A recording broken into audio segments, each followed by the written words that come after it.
Cuader pone a este personaje de Chagas. Después, la designación de referentes de PAMI y de ANSES en los distintos lugares de la provincia donde hay oficinas, o sea, que tienen responsabilidad de decisión en programas que dependen de esas instituciones clave para lo que es la política social en Argentina. Y al mismo tiempo, bueno, una serie de situaciones que dio lugar a que un vecino de Cuader lo denunciara por enriquecimiento ilícito. Entonces, la verdad que uno venía viendo y venía denunciando estas situaciones que por supuesto eclosionan con el hecho de este descubrimiento, casual o no casual, la verdad que para mí no interesa. Lo evidente es esta conducta o inconducta que debe ser realmente asumida por el Senado con la expulsión, que se está dando pasos en eso, y uno espera que la presidenta de la Cámara de Senadores o vicepresidenta de la Nación en ejercicio tome las medidas, habilite la sesión y efectivamente la expulsión de Cuader pueda darse, solo que efectivamente Milei busque protegerlo y dejar entonces en claro que era parte de ese formato transaccional que avergüenza a la política y es la forma más espuria, creo, de su ejercicio. Así que ahí estamos en eso. Yo creo que efectivamente, además desde Entre Ríos venimos pidiendo ya de una manera tardía, porque lo hemos pedido de manera insistente, la expulsión del Partido Justicialista. Cuader es afiliado del Partido Justicialista de Entre Ríos. Fue pedido esa expulsión en un congreso que se hizo a principios de septiembre y eso no se ha ejecutado. Entonces, cuando uno ve este tipo de permisividades, uno la verdad que a veces entiende algo que usted se refería. ¿Cómo es que nuestro pueblo todavía no tiene una expresión de masividad frente a los despojos, a la violencia a la que está expuesto? Bueno, creo que hay referencias que deben mirarse un poco hacia adentro y tomar medidas que contribuyan a que nuestra democracia, porque no es que uno quiere que este gobierno termine, no, que termine como corresponde, pero que termine asumiendo medidas que tengan una respuesta concreta a las necesidades de nuestro pueblo, que es lo que hoy no sucede. Gracias, Blanca, ha sido muy clara. Si no volvemos a contactarnos, será el año que viene. Así es. Un saludo para su colaboradora, Mireya, que es muy amable siempre con nosotros. Que esté muy bien. Bueno. Gracias a ustedes. Chao. Adiós.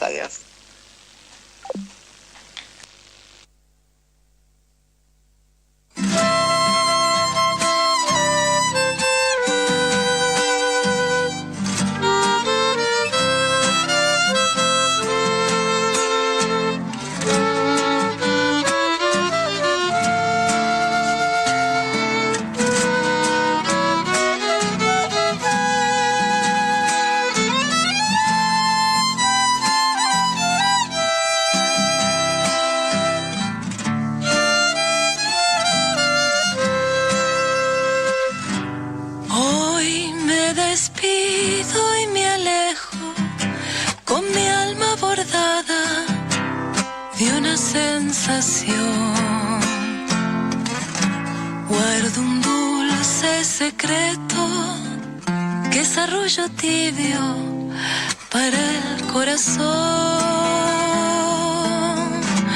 Guardo un dulce secreto que es arrullo tibio para el corazón. Suspiro van aliviando las ansias que el cuerpo no puede anidar. Bálsamos para el misterio que nos fue a encontrar. Bálsamos para el misterio, respira el destino que nos fue a encontrar. Samba del suspiro. Seguimos haciendo los demás en esta mañana del 7 de diciembre en la ciudad de Buenos Aires, y tenemos el gusto casi personal también de tener en línea al ingeniero Eduardo Santín, exdiputado nacional varias veces, legislador provincial, director del Instituto de Provincia Previsional de la provincia de Buenos Aires y especialista en cuestiones vinculadas a la seguridad social. ¿Cómo estás, Eduardo? Buen día. Carlos te saluda. Buen día, ¿qué tal? ¿Cómo andas? Bien, acá con Raúl Varela, que en un rato se va a meter en esto. La primera reflexión que queríamos escuchar un poco, la verdad que no sé por dónde arrancar. Si por Caputo, que dijo que recuperaron 20 puntos los jubilados, ¿te parece un buen disparador? Sí, digamos, puede ser ese. Digo, a mí lo que hay que mirar no es comparar las jubilaciones con el IPC. Lo que hay que hacer es comparar el gasto del sistema previsional contra el año pasado. Y ese gasto bajó casi el 25%. Quiere decir que si el sistema, si el PBI en la Argentina es mucho más bajo que el año pasado, la recaudación en Argentina es más baja que el año pasado, y gastamos el 20% menos que el año pasado, quiere decir que los jubilados perdieron el 20%, independiente del IPC. Perfecto. Es decir, la realidad es que nos metieron la mano en el bolsillo. Es así de simple. Es decir, porque cuando uno pone el IPC, el IPC sirve para un sistema para poder medir determinadas cosas. Pero no siempre el IPC, por más que yo no digo que esté mal medido, es decir, posiblemente la canasta que considera el IPC no es la más adecuada para este momento. Pero cuando uno lo mira exactamente en el gasto, aquí es el sector que más ajustaron a los jubilados. Entonces no hay forma de que las jubilaciones hayan crecido al 11% cuando el gasto previsional cayó el 20%. Sí, aritméticamente es imposible. Pero bueno, estos tipos son una genialidad para las cifras creativas. Bueno, pero digo, la realidad hay que medirlo desde ese lugar, porque si no es imposible. Es decir, digamos, si no nos están metiendo trampa. No, además lo que acabas de decir es inapelable. Digo, ya al principio de año habían planteado que los primeros 5 puntos de ahorro de PBI fueron con un 45% en la seguridad social, que después se corrigió a 25%. ¿Cómo ves las distintas medidas de restricciones de beneficios de la obra social de los jubilados y pensionados cuando se tiene una gran cantidad, yo diría un porcentaje muy alto de los beneficiarios con haberes de indigencia? Sí, yo creo que ahí hay perversión. Es decir, aparte de querer ahorrar, es decir, porque como se cae el impuesto país o desaparece el impuesto país, ahí pierde una parte de la recaudación que iba al PAMI y deciden ajustar por los medicamentos. Lo que hay es perversión, porque el PAMI tiene todos los datos. Sabe cuánto ganan cada jubilado, sabe si tiene una prepago o no la tiene, sabe qué medicamentos utilizan porque las recetas son electrónicas, es decir, saben los bienes que tienen los jubilados, porque cuando uno va a hacer la jubilación le hacen la encuesta socioeconómica y ahí saben perfectamente si tiene una casa, 2 casas, 2 autos, un avión, un barco, lo que sea. Es decir, por lo tanto tienen todos los datos. Hacer que los jubilados vayan a las agencias de PAMI a solicitar los medicamentos es perversión, es ser un perverso, directamente ser un perverso. Entonces digo, la realidad no tiene que ver solamente con el ahorro, tiene que ver con el objeto de gozarlos.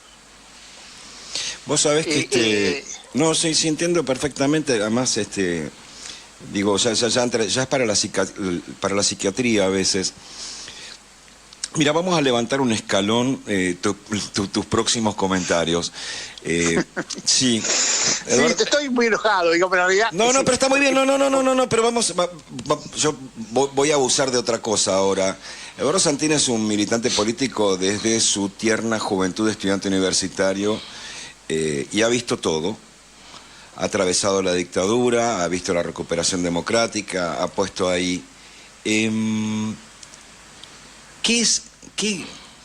¿Por qué imaginás que se da este tiempo, esta perversión que se practica, esta crueldad, está contando con un bill de impunidad de alguna manera y con un soporte de nuevo de gran parte de la prensa? ¿Por qué se llega ahí? ¿Por qué se pierde de vista la condición humana, el respeto por los viejos, el respeto por los pibes? ¿Qué ves ahí vos? Yo creo que hay, en todos estos procesos hay efectos culturales. Y cuando se va desde la cultura, digamos, de que cada uno entiende que los hicieron creer o que le hacen creer a la gente de que el Estado es una carga fenomenal sobre los habitantes, la realidad la gente empieza a cuestionar el Estado directamente. Entonces, desde ese mecanismo hay como una trampa en la que no solamente caen ahora, sino se cayó también en la década del 90, yo me acuerdo perfectamente. Es decir, nosotros tratábamos de contarle a la gente lo que estaba pasando y la gente decía, basta, terminala con el Estado, terminala. Y bueno, entonces toda esa pelea que dábamos en aquel momento, es una pelea parecida a la de ahora, es decir, la diferencia de que Menem era más un enamorador de serpientes que es un elefante en un bazar, pero la realidad es que me parece que el tiempo de este gobierno es menor que de Menem, porque aparte ahí había toda una parte del peronismo que lo apoyaba y esto hacía más difícil la situación, pero digamos la realidad es que me parece que hay una manga de tipos que creen que el Estado es una carga para la sociedad porque ellos no lo necesitan, le hacen creer a la mayoría de la gente que esto es así. Hay una gran parte del negocio periodístico, porque no hablo de los periodistas, sino hablo del negocio periodístico, porque la realidad es que los medios de comunicación son empresas. Entonces la realidad no es que su objetivo es informar o desde una ideología nada más. Es decir, están defendiendo sus negocios. Entonces, como están defendiendo sus negocios, es decir, este capitalismo salvaje de acumulación cada vez mayor, no importa a la gente, no importa. Eduardo, sí. Y lo que no le perdonan al proceso digamos, del último kirchnerismo es que, hayan cambiado la conformación de la repartija de la torta. Siempre hablas de eso, sí. Siempre hablas eso no de le eso. perdonan. Entonces, porque la torta es una sola. Entonces, cuando los sectores populares tienen un pedazo más grande de la torta, la pierden otros. Y eso no se lo perdonan. Eduardo. Y esta es la discusión de fondo, porque estamos discutiendo por la billetera, estamos discutiendo por la plata en el bolsillo de cada uno. Eduardo, ¿qué tal? Raúl Varela lo saluda, ¿cómo anda? ¿Cómo anda? Bien, usted recién hablaba precisamente de estos discursos antiestado, ¿no? Que están de moda ahora, que nos hace acordar mucho a los 90, y precisamente dentro de ese discurso hay uno muy fuerte que volvió con toda la furia, que es que el sistema previsional está quebrado, que el Estado no puede hacer nada, que es totalmente incompetente para solucionarlo, que por eso los jubilados ganan tan poco, y que bueno, la única solución sería, como en los 90, privatizarlo. ¿Es verdad que el sistema jubilatorio, no, yo sé que es una cuestión para debatir y sentarse con números, etcétera, y que llevaría tiempo, pero es verdad que está quebrado y que el Estado no puede hacer nada para que los jubilados tengan un ingreso digno, que pueda vivir tranquilamente sus últimos años de vida? Bueno, a ver, digamos, si me da 2 minutos. Sí, sí. La realidad es que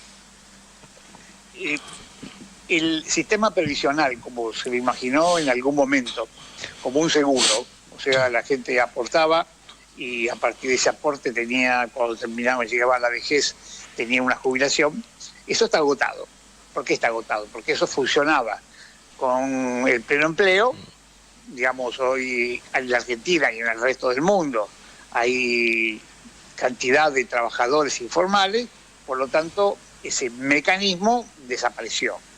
Es decir, y el mundo entero, es decir, fue a un sistema que ya no es de reparto puro, sino es un sistema combinado con, digamos, aportes e impuestos que alimentan el sistema.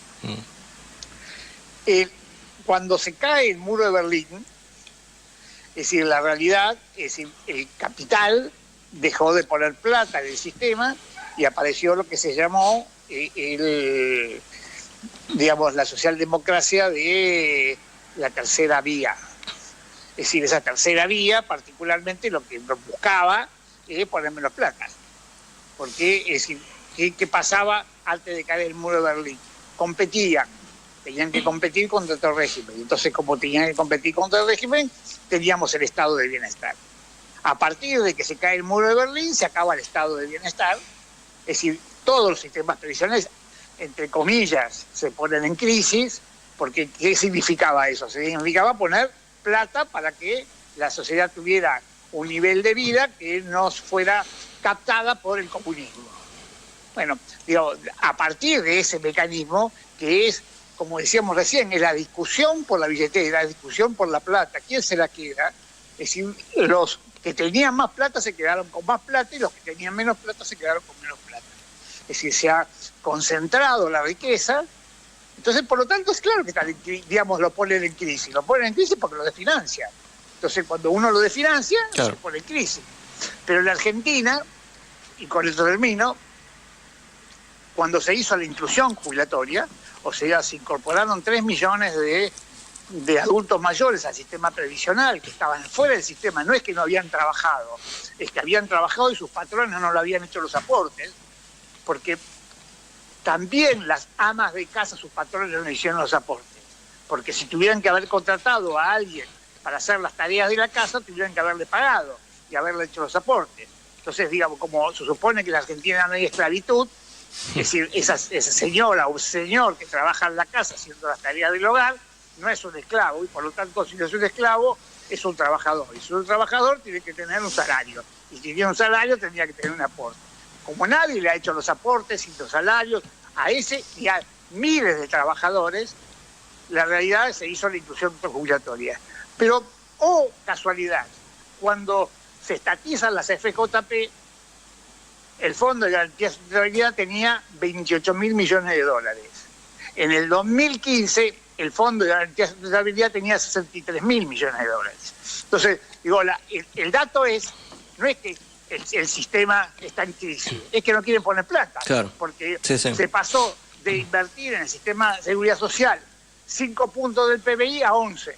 Bueno, esos 6 puntos que se perdieron en el medio, que lo perdieron los del capital y lo ganó la sociedad, bueno, es lo que está en discusión ahora. Eduardo, vos sabés que clarísimo, para variar, pero digo, nosotros acá este año nos divertimos mucho y seguimos bastante Latinoamérica, y en estos días 2 programas seguidos tocamos el tema de Petrocolombia y la reforma previsional de allá. No sé si algo pudiste pispear de eso. Sí, algo vi. Sí. El tipo tiene un razonamiento. Raúl, yo te quiero comentar a los oyentes. Eduardo tiene una frase genial. Los políticos nos enamoramos de las herramientas incluso cuando ya no funcionan.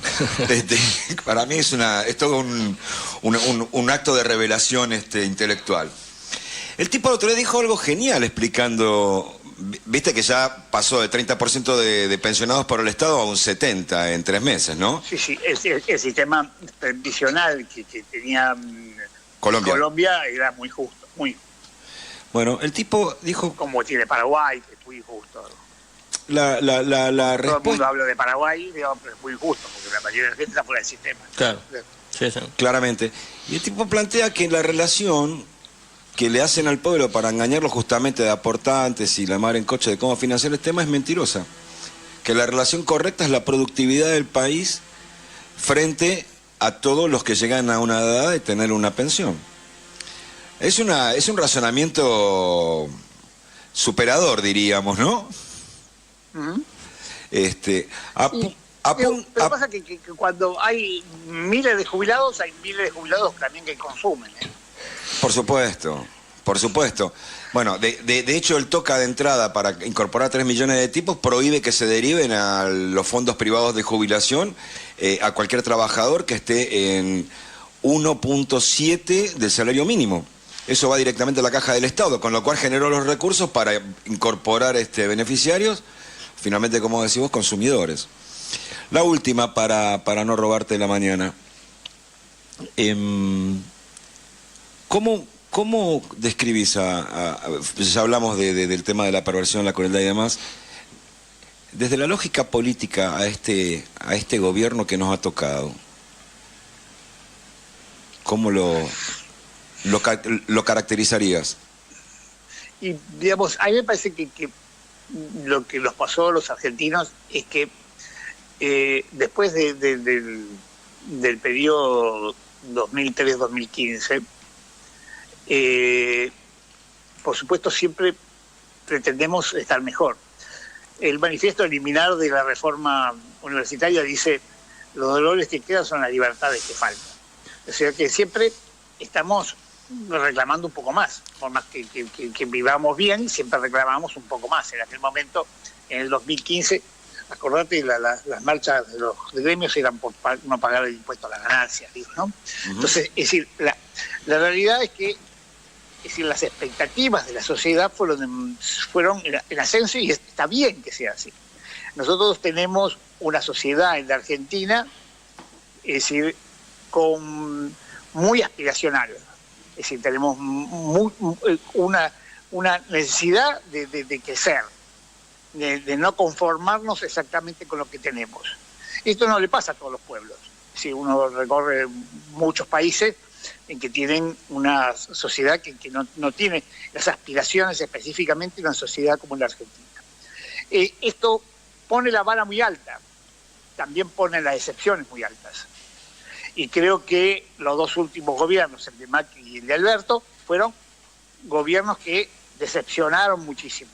Entonces, frente a esa decepción, es decir, digamos, la gente que